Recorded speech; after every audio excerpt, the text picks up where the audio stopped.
안녕하세요. 알아두면 쓸모있는 지식의 핵심만 쏙쏙 뽑아 설명해 드립니다. 여러분, 책 읽는 거 중요하다는 건 다들 아시죠? 근데 솔직히 마지막으로 책 편 게 언제인지 기억나세요? 사실 우리 주변을 둘러보면 책 읽는 사람이 점점 줄어들고 있어요. 그래서 한번 생각해 보는 거죠. 도대체 어떻게 해야 책을 안 읽던 사람이 책을 읽게 될까요? 최근에 바로 이 질문에 대한 답을 찾으려는 아주 흥미로운 연구가 우리나라에서 진행됐습니다. 자, 먼저 이 문제의 핵심, 바로 독서의 역설부터 짚고 넘어가야 합니다. 이게 뭐냐면요. 우리는 독서가 중요하다고 머리로는 다 아는데 막상 책은 안 읽는다는 거죠. 참 아이러니하죠? 다들 책 읽으면 좋다는 거 알아요. 경력에도 도움되고 머리도 좋아진다고 믿죠. 그런데 현실은 어때요?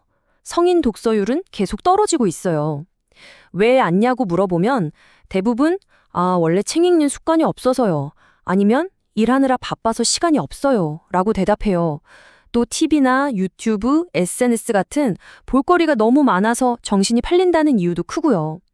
결국 바쁜 일상에 치여서 독서 습관은 저 멀리 사라져버리는 겁니다. 자, 그럼 이 어려운 숙제를 풀기 위해서 연구자들은 과연 어떤 실험을 설계했을까요? 지금부터 그 과정을 하나씩 따라가 보겠습니다.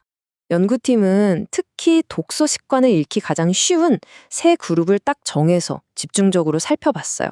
첫째는 오랫동안 책과 담을 쌓고 지내신 50대 이상 그룹, 둘째는 학교 졸업하고 나서는 너무 바빠서 책 읽을 엄두를 못 내는 20대에서 50대 직장인들, 마지막으로 한창 학업이랑 스마트폰에 빠져서 책과 멀어지는 중학생들입니다. 그리고 이 세 그룹에 각각 다른 방법을 써봤어요. 바로 참여, 지원, 그리고 홍보라는 세 가지 전략인데요.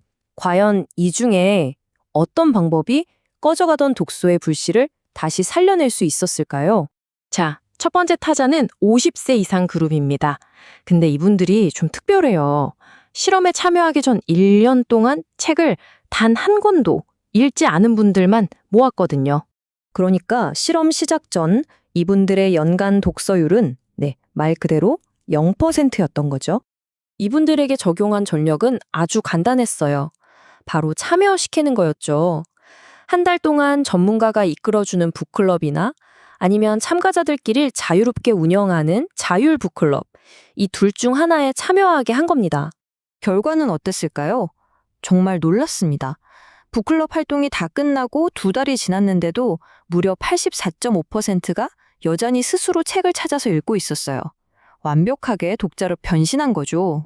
여기서 진짜 중요한 포인트가 있어요. 북클럽을 전문가가 이끌었는지 아니냐는 사실 큰 차이가 없었다는 거예요. 핵심은 그냥 참여했다는 그 행위 자체였습니다. 결국 함께하는 즐거움이 독서의 문을 활짝 열어준 셈이죠. 자, 참여의 힘 정말 대단하죠? 그럼 다음 그룹으로 넘어가 볼까요? 바로 눈, 코, 뜰 새 없이 바쁜 우리 직장인들입니다. 직장인들에게는 지원이라는 다른 카드를 꺼내들었습니다. 2가지 방법으로요. 한 그룹에게는 회사에서 일주일에 30분씩 책 읽을 시간을 딱 줬고요. 다른 그룹에게는 책 사라고 10만 원을 지원해 줬습니다. 시간과 돈. 과연 어떤 게 더 효과적이었을까요? 결론부터 말하면 둘 다 엄청나게 효과적이었습니다. 보세요. 실험 전 31.7%였던 독서율이 실험 후에는 84.7%까지 수직 상승했어요. 2배가 훨씬 넘게 뛴 거죠. 더 중요한 건 바로 비독자 전환율이에요. 이게 뭐냐면 실험 전에는 책을 아예 안 읽던 사람들이 실험이 끝나고 2달 뒤에 진짜 독서가 취미인 독자가 된 비율을 말하는데요. 무려 74%나 됐습니다. 그러니까 책 안 읽던 직장인 4명 중 3명을 독서의 세계로 이끌어온 거죠. 대단하죠. 자, 지금까지 보면 참여도 효과 만점, 지원도 효과 만점이었어요. 그럼 그냥 좋은 책을 추천해주는 홍보 전략도 당연히 잘 통하지 않을까요? 특히 학생들한테요. 과연 그럴까요?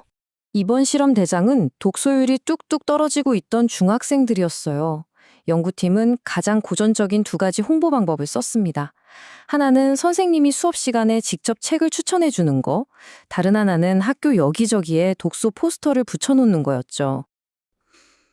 그런데 여기서 정말 예상치 못한 결과가 나옵니다. 반전이죠. 홍보 전략은 효과가 없었던 걸 넘어서 오히려 독서율이 더 떨어졌어요. 실험 전 80.5%였던 게 실험 후에는 59.5%까지 뚝 떨어졌습니다. 이 결과가 우리에게 말해주는 건 아주 명확해요. 홍보는요, 이미 책을 읽는 사람들한테나 먹히는 전략이라는 겁니다. 책에 아예 관심이 없는 비독자에게는 이 책 좋아요, 읽어보세요 라고 백날 말해봤자 거의 효과가 없다는 거죠. 왜냐? 애초에 책 읽는 습관 자체가 없는데 그 근본적인 문제가 해결되지 않으니까요. 자, 그럼 이 대규모 실험을 통해 우리가 마침내 알게 된 독자를 만드는 법, 그 최종 결론은 과연 무엇일까요? 이 실험 결과는 효과적인 방법의 순위를 명확하게 보여줍니다. 가장 효과가 낮은 건 홍보였어요. 포스터나 광고는 비독자에게 거의 영향을 못 미쳤죠. 그 다음으로 효과가 높았던 건 지원입니다. 시간을 주든 돈을 주든 이건 독서를 시작하게 만드는 아주 강력한 동기가 됐어요. 그리고 대망의 1위, 가장 강력한 방법은 바로 참여였습니다. 북클럽처럼 다른 사람들과 함께하는 활동에 직접 끼어드는 것. 이게 바로 평생 가는 독자를 만드는 최고의 방법이었던 겁니다. 비독자가 독자로 바뀐 비율을 한번 보세요. 정말 극명한 차이가 보이죠? 북클럽, 즉 참여는 무려 84.5%를 성공시켰어요. 직장에서의 지원은 74%였고요. 그런데 학교에서의 홍보는 19.8%에 그쳤습니다. 이 숫자만 봐도 모든 게 설명되죠? 결국 비결은 책에 대한 정보가 아니라 활동에 있었습니다. 책을 손에 쥐어주는 것만으로는 부족해요. 함께 읽고 이야기하고 경험하게 만들어야 한다는 거죠. 자, 그렇다면 이 질문을 마지막으로 던져봅니다.